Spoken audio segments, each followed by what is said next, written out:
Hello, my friend of shared destiny. There is a form of exhaustion that does not come from hard physical labor, but from a silent energy thief named overthinking. Be honest with yourself. How many nights have you lain still in bed? The room completely silent, your body not moving at all, but inside your head is a never-ending race. Nothing bad has happened yet, but your mind is as tense as a string before a performance. Ask your heart this important question. Why does the mind refuse to rest, even when nothing is wrong? My dear friend, Buddhism does not teach us to force the flow of thoughts to stop, because that is impossible. But that ancient wisdom teaches us how not to be dragged along by them. Today, walk with me through these 7 healing lessons to regain mastery over the home of your mind. Lesson 1. The past is gone. The future is a mystery. Return. We begin with the first lesson, the antidote to the mind's time travel disease. Do you know that the essence of overthinking is trying to live in a place that is not real? Your mind is either digging up a grave of a closed past or fearing a future not yet born. But look again. You cannot breathe yesterday's air. You cannot breathe for tomorrow. Life only truly happens. Blood only truly flows. And peace can only appear right in this moment. Feel this moment. Right now, you are sitting here, safe in your room, listening to my voice. That is the only truth. You cannot fix what is broken in the past, and you will never have absolute control over what is to come. Constantly ruminating on old sorrows or painting disaster scenarios only exhaust your precious strength. The next time the mind starts to wander, pull it back to earth with this soul-searching question. Right now, at this very moment, is anything actually wrong? If you look closely, the answer is almost always no. Right now, you are still breathing, you are still living, and that is enough. Lesson 2. Thoughts are like drifting clouds. Let them pass. We move to the second lesson, one that completely changes your relationship with your mind. We often suffer because we believe a thought is a solid, fixed object and the truth. When an anxious thought hits, we cling to it, mold it, and believe it will stay forever. But my dear friend, the true nature of thoughts is movement. They are born, exist for a moment, then vanish. They come and go continuously. Close your eyes and imagine your mind is as vast and wide as the deep blue sky. Thoughts, whether happy or sad, anxious or hopeful, are merely clouds drifting by. There are light white clouds and heavy, storm-filled black clouds. But remember this, the sky is never stained by black clouds. The sky simply contains them and allows them to fly past. Suffering only appears when you try to run out and hold the cloud back or strain yourself to chase it away. Right now, try a small exercise. Look at a thought appearing in your head. Do not judge it as good or bad. Do not try to solve it. See it like a dry leaf floating on a river. Stand on the bank, watch the leaf float toward you. Then float away, further and further, until it disappears. Let thoughts be free to come and go, while you rest in the serenity of the observer. Lesson 3. Overthinking is a form of resistance. Release control. We move to the third lesson, a lesson on liberation. Look deep into your anxiety. Is its root the need to control everything? We often mistakenly believe that thinking much is a form of responsibility. We believe if we worry enough, we can prevent risks. We try to write the script for tomorrow, trying to bend others' actions to our will. But life is like a great river. Overthinking is like trying to use tiny hands to block the flow or force it to flow backward. The only result is your own exhaustion, while the river still flows naturally. Engrave this truth.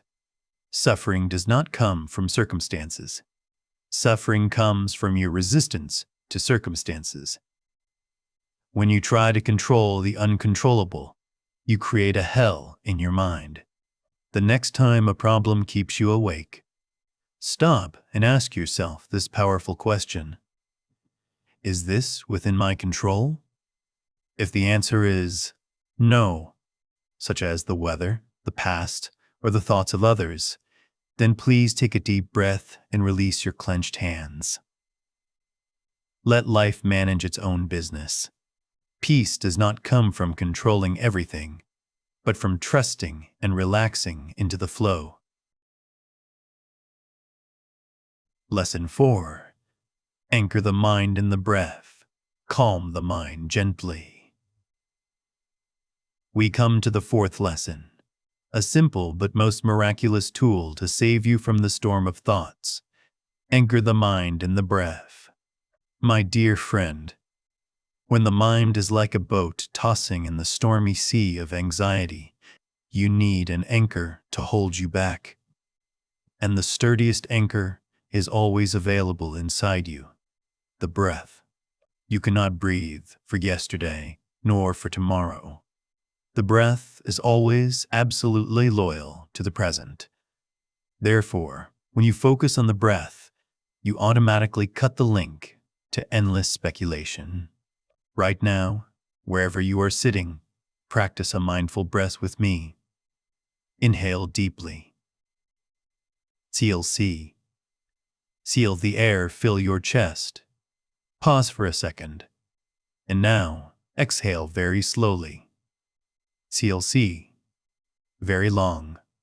Imagine you are dropping every invisible burden from your shoulders onto the ground. Do not try to force the mind to be silent or empty immediately. Just gently observe the breath in and out. With the breath as a support, the noise in your head will naturally settle, giving way to peaceful silence. Lesson 5. Simplicity is freedom. Stop complicating life. We move to the fifth lesson, a key to opening the door of freedom, simplification. The root cause of overthinking is that we have unintentionally complicated life. We pile too many musts onto the shoulders of our consciousness. I must please everyone. Everything must be perfect. The future must be 100% guaranteed. These heavy expectations keep your mind in a state of red alert. But happiness and peace do not come from thinking more or calculating better. Real happiness comes from having less. It is the art of unloading the burden. Imagine your mind as a room. If it is filled with old items of comparison, envy, and useless information, how can the cool breeze of peace blow in? Practice living. Simply starting today. Lessen the comparison of your life with others. Lessen the need to know and worry about everything regarding your children. And most importantly, lessen the attachment to what others think of me. Return to knowing enough, contentment. When you see that a warm home, a hot meal, and a healthy breath are more than enough, your mind will automatically stop the race. Simplicity is not lack. Simplicity is the height of freedom. Lesson 6. Trust in impermanence. Nothing is forever. There is a hidden reason why we stay immersed in anxiety. We mistakenly believe this pain or trouble will last forever. The mind whispers, "This will never end." That false belief makes you feel trapped in a tunnel with no exit. But look at nature to find comfort. Is there any storm that does not dissipate? Is there any darkness that does not give way to dawn? The Buddha taught the law of impermanence, the truth that all things are always changing.